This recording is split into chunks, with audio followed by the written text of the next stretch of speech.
Thank you for joining us for North Metro TV News. I'm Rusty Ray. And I'm Danica Peterson. We begin with a look back at what made news stories across the North Metro in 2019. A big part of those stories began by one decision that had several ripples. When Anoka County needed a new county administrator, County Board Chair Rhonda Silveraja said she would like the job. The board seemed largely in favor, with a notable exception, its newest member, Commissioner Mandy Meisner.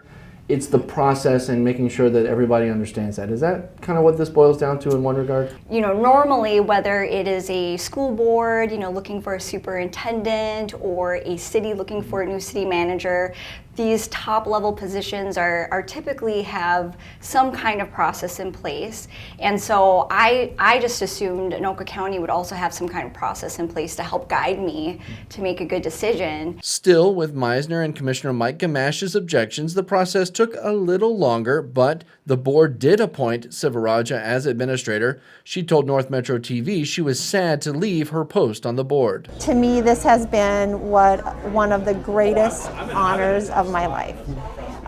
It's kind of a bittersweet, emotional day for me. Just knowing that the citizens have given me what is so precious, and that's their vote. Her departure left a vacancy in the District 6 seat. Spring Lake Park Mayor Cindy Hansen quit, permanently relocated to Lino Lakes, and ran for the commission seat, and she'll face outgoing Lino Lakes Mayor Jeff Reiner in the February special election. He is replaced by Councilmember Rob Rafferty, who won the Lino Lakes mayoral election in November. Before Silveraja left her role on the board, she helped craft a new way forward for the poorly performing, county-owned public golf course in Lino Lakes, Chamonix. After county leaders announced a plan to shut down the course and turn the land into biking and other recreational land, residents, golfers, and Lino Lakes leaders showed up to demand that it stay open. Because the course is so sporty and it is one of the best courses in the Twin Cities, I thought it was going to be here forever. I'm not surprised that the reaction of the community was, no, keep it a golf course. And I think it's a great benefit to the residents that live in the area just to have it. The Lino Lakes region will also be home to a new region that leaders hope will attract big business. The Minnesota Tech Corridor will straddle the Washington County line and include the communities of Lino Lakes, Centerville, Hugo, and Columbus.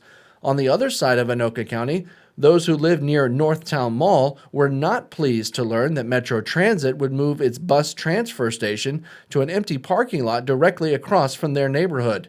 The move will happen because owners of the mall want the current bus site for more lucrative retail or commercial tenants to fill. We already have a lot of noise here from the mall, and so not being able to open our windows on summer nights is one of those things that you get when you live next to a busy place, but we'd like to keep it as quiet as possible, and so the increased bus traffic would just be a little bit more of a burden on the neighborhood here. Customers were thrilled to once again fill in between the stacks at the renovated and reopened Centennial Library.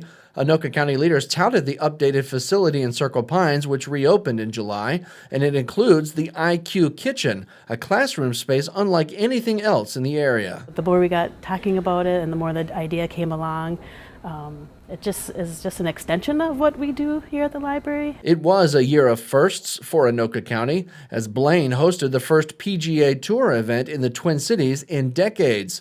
The inaugural 3M Open drew tens of thousands of golf fans to TPC Twin Cities over the July 4th weekend and brought some of professional golf's biggest names along with it.